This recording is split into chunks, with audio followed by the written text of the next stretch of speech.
You're following breaking news. Police in Oregon confirming just hours ago that a former cop and accused child rapist at the center of a massive manhunt shot himself earlier today. And the one-year-old boy he kidnapped is safe. Now, police say it happened as they were chasing Elias Huizar in a car near Eugene, Oregon. They say he shot himself in the head, but it's unclear what his condition is right now.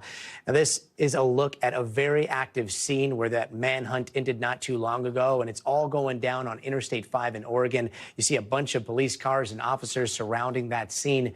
Now, this all started yesterday after investigators say Huizar shot and killed his ex-wife outside of an elementary school in West Richland, Washington. They later found the body of his girlfriend at his house during a search, and then they realized a one-year-old named Roman Huizar was missing, leading to an Amber Alert. Now, it happened as Huizar was supposed to be in court yesterday on charges of child rape from an incident in February where he allegedly sexually assaulted a teenage girl.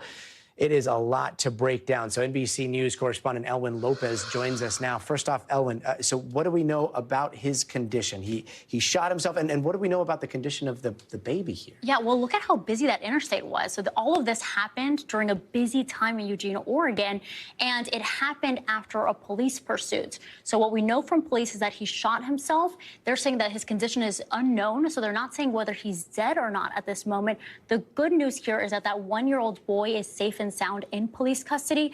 But again, we don't really know exactly the details as to how this police pursuit occurred specifically, whether he was seen in surveillance cameras or not, whether someone called, spotted. We know that he initially fled the scene in a Toyota Corolla, a silver Toyota, and then they spot him in Portland in a black sedan. So we don't really know the details as to what happened after he fled the scene, simply that he was spotted in Portland, and then, of course, everything ended, that whole manhunt that literally, stretched from Washington to Oregon. And we know that U.S. Marshals and FBI were involved, finally ended today. And Ellen, just looking at the details of this case, it's a lot to take in. You got allegations of child rape, of murder, of kidnapping. How did this all start?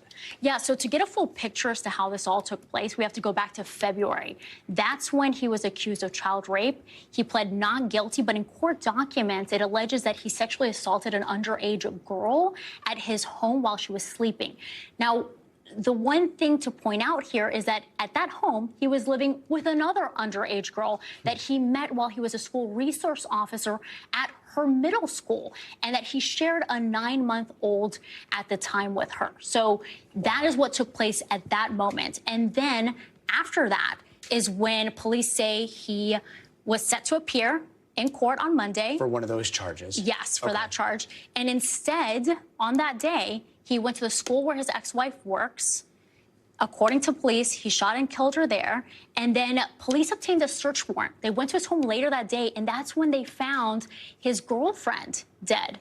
So they believe he killed not only his ex-wife, but his girlfriend as well, and then took off with that one-year-old boy. What else do we know about his background? A former cop, a school resource officer at a middle school. What else can you tell us? So I called Yakima Police Department and talked to them about his history. So he had been employed for 9 years. And when they told me that he resigned, I asked, why did he resign? Was there something going on? They said, well, he did face disciplinary action right before he resigned. And when I asked specifically what that was in regard to, they did not elaborate, right? So we do know that he's 39 years old, that he did have that disciplinary action. He resigned after that, but he was a school resource officer and worked at the school as recently as last year. It just seems like red flag after red flag after red flag. Absolutely. Elwin, thanks so much for joining us. Thank you, Gotti. Thanks for watching. Stay updated about breaking news and top stories on the NBC News app or follow us on social media.